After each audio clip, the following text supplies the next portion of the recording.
शहर की चमचमाती रोशनियां, ऊंची ऊंची कोठियां और बाहर से देखने पर परफेक्ट लगने वाली जिंदगी।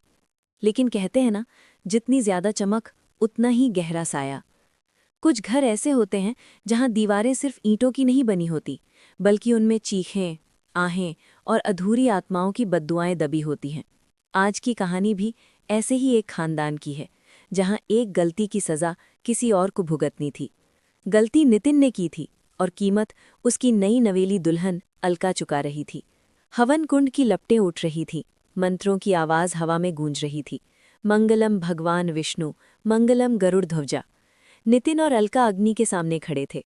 चारों तरफ रिश्तेदारों की भीड़, कैमरों की फ्लैश, फूलों की खुशबू और तालियों की गड़गड़ाहट।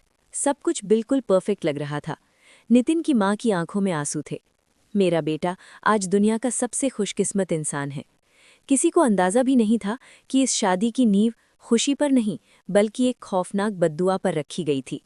रात को अलका को सुहागरात के कमरे में ले जाया गया।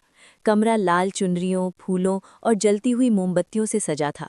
लेकिन उन मोमबत्तियों की लौ अजीब तरह से कांप रही थी, जैसे कोई अदृश्य सांसें उस कमरे में घूम रही हों। हवा में अचानक घुंघरुओं की हल्की सी आवाज गूंजी। नितिन ने ध्यान नहीं दिया। उसके लिए ये उसकी जिंदगी की सबसे खूबसूरत रात थी, पर सच ये था कि ये उसकी आखिरी सुकून भरी रात थी। नितिन लड़खड़ाता हुआ कमरे में आया। अरे वाह, मेरी दुल्हन तो मेरा इंतजार कर रही थी, उसने हंसते हुए कहा। दोस्तों ने जबरदस्ती पिला दी, वरना कब का तेरे पास आ गया होता। वो अलका के पास बैठा, घूंघट उठाने को हाथ बढ़ाया और तभी उसकी नज़र अलका के कंधे के पीछे गई। उसका चेहरा सफ़ेद पड़ गया। ये कौन है तुम्हारे पीछे? अलका चौंकी। कौन? यहाँ कोई नहीं है। नितिन बोला। नहीं, मैंने साफ देखा, लाल साड़ी में एक औरत। अलका हंस पड़ी। नशा ज्यादा हो गया है तुम्हें। तभी कमरे की सारी लाइटें झिलमिलाने लगी। एक ठंडी हवा का तेज झोंका आया और उसके साथ फिर से घुंघरुओं की आवाज गूंजी। इस बार नितिन को पूरा यकीन हो गया कि ये कल्पना नहीं है। कौन है? उसने कांपती आवाज में कहा। तभी एक और आवाज आई। वो जिसे तुम भूल गए, पर मैं तुम्हें नहीं भूली। नितिन का दिल जोर से धड़कने लगा। वो पीछे मुड़ा, लेकिन वहां कोई नहीं था। अगली सुबह सब कुछ नॉर्मल लग रहा था। अलका नाश्ते की टेबल पर सबको सर्व कर रही थी। वो बहुत सलीके से, बहुत प्यार से बात कर रही थी। लेकिन जब उसने अपने ससुर बलवंत सिंह को दूध दिया और उसकी उंगलियां उनसे छू गईं, तो उसने धीमी आवाज में कहा, गरम है ना दूध? और मैं भी गरम हूं ना पापा जी? बलवंत सिंह के पैरों तले जमीन खिसक गई। अलका तुरंत नॉर्मल हो गई, जैसे कुछ हुआ ही ना हो, मगर पूरे घर में एक अजीब सी खामोशी फैल गई थी। शाम को जब नितिन घर लौटा, उसकी माँ ने उसे सब बताया। नितिन गुस्से में अलका के पास गया। ये सब क्या है? पापा से ऐसे बात करती हो? अलका ने उसकी तरफ देखा और मुस्कुराई। शर्म? तुम्हें भी शर्म नहीं आई थी ना, जब तुम किसी और के साथ? नितिन चिल्लाया। चुप! और तभी कमरे की लाइटें फ्लिकर करने लगी। फ्यूज उड़ गया। पूरा कमरा अंधेरे में डूब गया। जब लाइट आई तो नितिन ने जो देखा, उसकी चीख निकल गई। उस रात किसी तरह बीती।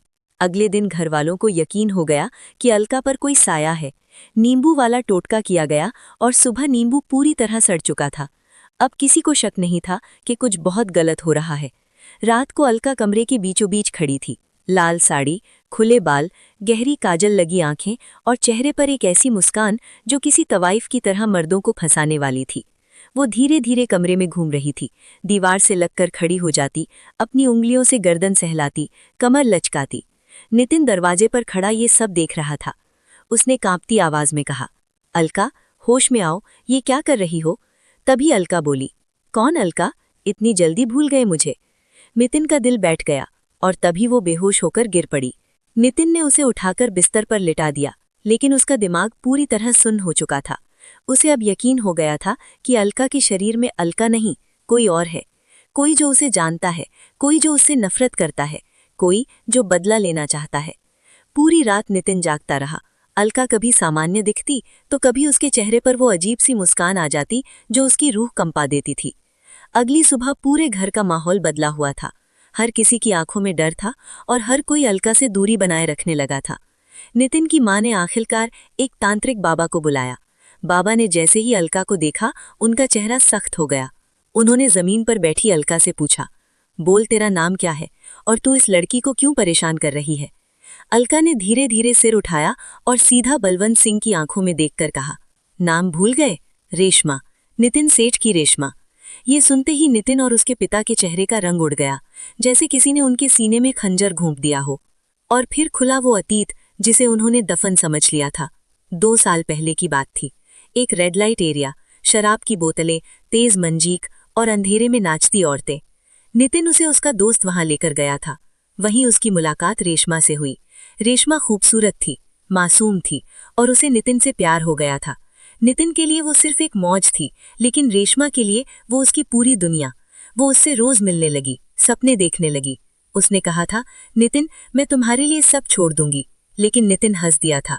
मैं अपने खानदान का इकलौता वारिस हूँ, मैं किसी कोठे वाली के साथ भाग जाऊं? पागल हो क्या? फिर नितिन की शादी तय हो गई।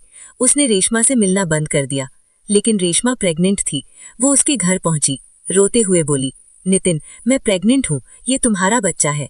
लेकिन नितिन ने उसे धुतकार दिया, पैसे फेंके, गालियां दी और कहा कि वो सिर्फ ब्लैकमेल कर रही है। उसके पिता बलवंत सिंह भी वहां आ गए और उन्होंने भी उसे पैसे देकर भगा दिया। रेशमा टूट चुकी थी। उसी हालत में उसे सरकारी अस्पताल में भर्ती कराया गया। वहीं उसने एक बेहद खूबसूरत बच्चे को जन्म दिया। लेकिन जब नितिन को ये बात पता चली तो वो अस्पताल गया और उसने रेशमा का गला घोंटकर उसकी हत्या कर दी। मरते वक्त उसकी आंखों में सिर्फ एक ही आग थी, बदले की आग।